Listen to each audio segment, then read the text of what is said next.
आपल्या परिसरातील ताजी आणि महत्त्वाची अपडेट पाहिजे तर मग आजच C24 तास या आपल्या YouTube चॅनलला लाईक करा, शेअर करा, सबस्क्राइब करा आणि बेल आयकॉनवरती क्लिक करायला अजिबात विसरू नका।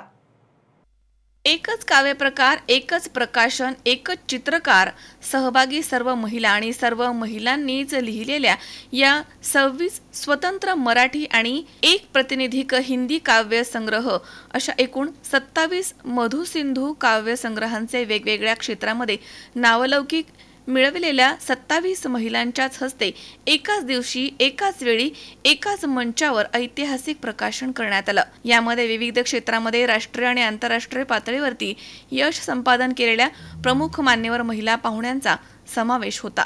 माधुरी काकडे यांनी स्वनिर्मित केलेल्या मधुसिंधू काव्य प्रकारामधील 26 स्वतंत्र मराठी काव्य संग्रह आणि एक प्रातिनिधिक हिंदी काव्य संग्रह असे एकूण 27 मधुसिंधू काव्य संग्रहांचे प्रकाशन दौंड जिल्हा पुणे इथे संपन्न झाले। नमस्कार, मी सौ माधुरी मगर काकडे दौंड।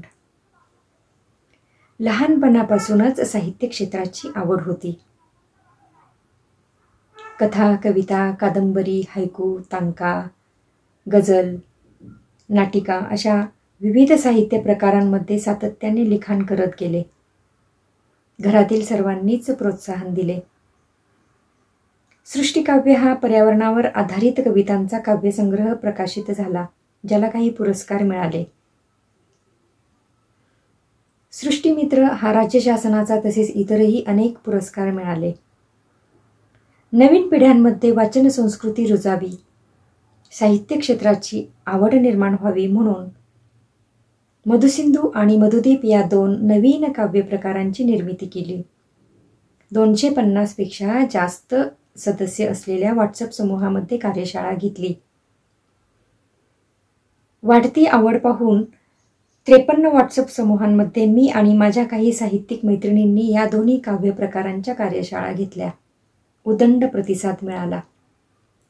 व्हॉट्सअप समूहामध्ये 15,000 पेक्षा जास्त कविता आलेल्या पाहून पुस्तक रूपामध्ये काव्यसंग्रह असावा असा विचार पुढे आला आणि त्यातूनच मधुसिंधू प्रातिनिधिक काव्यसंग्रहाची निर्मिती झाली। प्रकाशन झाले, याला खूप पुरस्कार मिळाले।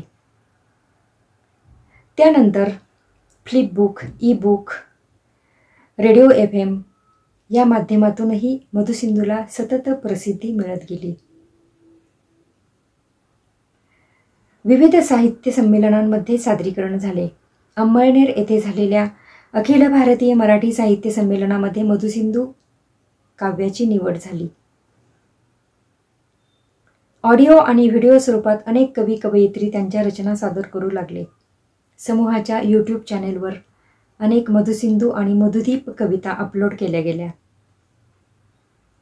अशा प्रकारे मधुसिंधू आणि मधुदीपचा आलेख वाढतच गेला। 17 ऑगस्ट 2025 रोजी एक आगळा वेगळा ऐतिहासिक असा सोहळा संपन्न झाला। मधुसिंधू काव्यसंग्रह पुस्तक प्रकाशन सोहळा। सुमारे 26 कवयित्रींच्या मराठी आणि एक हिंदी प्रातिनिधिक मधुसिंधू काव्यसंग्रहाचा त्याच्यामध्ये समावेश होता।